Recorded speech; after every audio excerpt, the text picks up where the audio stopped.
is not good morning, it's still good evening. It's 11:48 and I don't think I filmed shit today, and I have to yet again apologize for that. So, today was super productive, even though it didn't start off so well. So I was dreaming in and out of consciousness this morning that my alarm going off. When I have to get up earlier in the morning, let's say I want to be up by 8:30, I have to set alarms at 8:10, 8:15, 8:17, 8:20, 8:22, 8:25, 8:28, and 8:30. That will get me up by 8:30. So I did that to get up at about 8:30, and the alarm kept going off, and I was dreaming that it was my sync cable, because my sync cable that sits next to my bed charging my phone all night has a tear in it, and there's like blue wires coming out of it and it needs to be replaced. So I was dreaming that this frayed cable was on fire and the alarm going off were the flames. So I kept reaching over and patting it and squeezing it until fire would go out, aka I would put it in snooze mode for another 2 minutes and the alarm would go off. So I kept doing this, and at 9:11, Mom's banging on the door and she's like, "Don't you have to take the car in?" It's like, shit, yeah, I'm 30 minutes late, 45 minutes late. So I jump out of bed, throw some pants on, take the car in, drop it off, come back here, and I cannot do the leaves this year in full capacity. It totally took me down. The allergies of the dust, it's so dry here. Mowing out there, trying to blow them away or mow them up, it's a dust storm. You can't see your hand in front of your face. Everything just turns to dust. The leaves are so dry, they crumble.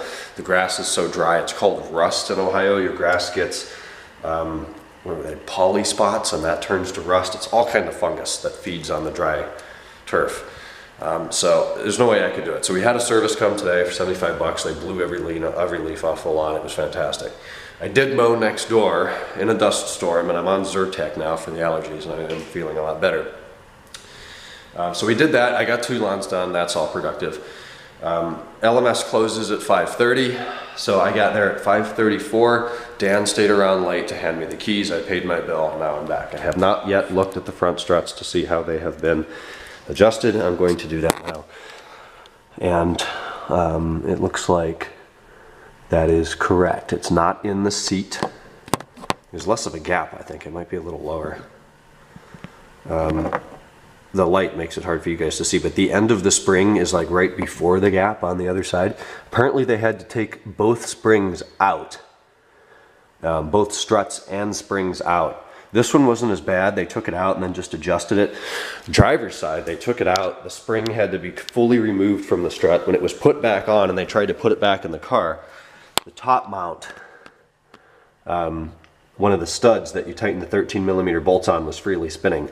So I had to replace the top mount with a Sachs part. I don't think Sachs is the OE, but it will serve its purpose quite swimmingly.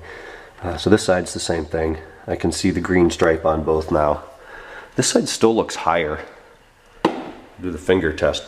2 fingers flat on the tire, and I'm about that far from the fender. This is a super scientific test. I'll do 2 fingers flat on the tire here, and I'm hitting. So this side's always lower. I don't know why it is. Maybe one of the springs is sagging or something, but it aligned perfectly. Everything's in spec on the alignment. So the springs are fixed. The alignment's done.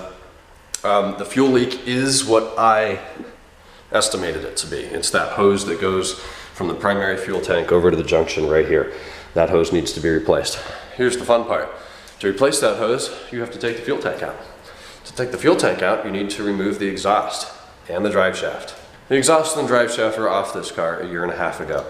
Why couldn't it have leaked then? The vast majority of the labor was already done.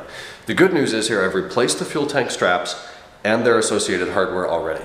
So the tank should come down fairly easily once the exhaust and the drive shaft are out, which have been out recently. They should come down easily too. It's all new hardware. So he quoted me the maximum price that it could be for the labor. He said it will very likely go a lot easier than that, and could knock $100 off. So that's good. It's still going to be up near $1,000 in labor. The part's $77. It's 2 days out. There's a vent hose that runs from that same junction all the way up. My only allergy symptom is I can't bend over. My head feels like it's going to explode, but I can kneel down, and maybe you guys can see with the camera that the vent hose right there looks like a Titanic artifact. It's total rust. The vent hose, I think it only moves like vapors. And the part's only $20 something. So while we're in there, the tank would have to come down for that. I just want to put a new vent hose in it too. So the parts cost of fixing the leak is less than $100. However, the fuel tank, or the fuel pump, was replaced at 30,000 miles under warranty, August 23rd, 2003. It has been 14 years and a few months and 165,000 miles, 166,000 miles. I'm going to replace the fuel tank, or replace the fuel pump. If the tank is coming down, it's going to get a new pump in it. I'm also going to replace the transfer pump, which for some reason is pictured as a hose on ECS. It's just a little hose, same with FCP Euro. And it was replaced in 2008, but again, if it's down, it's only another $100. I don't want to do this again. So we're going to replace everything in the fuel tank, clean it up, replace all the rusty hoses, put it back together, and that'll be done. It's going to be about 2.5, 3, 4 weeks though before I can get these parts. So I'm just going to drive it with the fuel leak. Dan from LMS told me, you know, there's a chance that that connection fails. It ruptures, and now you have a lot of fuel spraying out of that hose, in which case the engine will die. I'll turn the key off and pull it out to shut the fuel pump off, and then we're going to be in a real pickle. I won't be driving the car much. There's only a couple more nice days before the rain and snow come in, but that's the way it goes. It's just shit happens, and you know, you leave the car, you don't touch it for 2 weeks, and you come back, it's like boom, $1,500 job you got to do. It's fantastic. So that's going to get done, and that's all I'm going to worry about now. So Ken and Rosva and Sabrina came over tonight. We looked at parts. I put together a spreadsheet. If I'm going to end up buying all the parts, they're going to be through the BMW Mini Parts Store. Is by far the most competitive in pricing. Actually almost $200 cheaper than ECS and FCP Euro. So I'm going to talk more tomorrow, see if I can pull any strings on this stuff, and we'll go from there. Anyways, I'm tired of talking, you're tired of listening. I'm going to go in and sleep. Finally a day to sleep in. I had to be up early Saturday, Sunday, and on Monday. Sleep in tomorrow a little bit, and I'll talk to you guys then on Tuesday. Good night.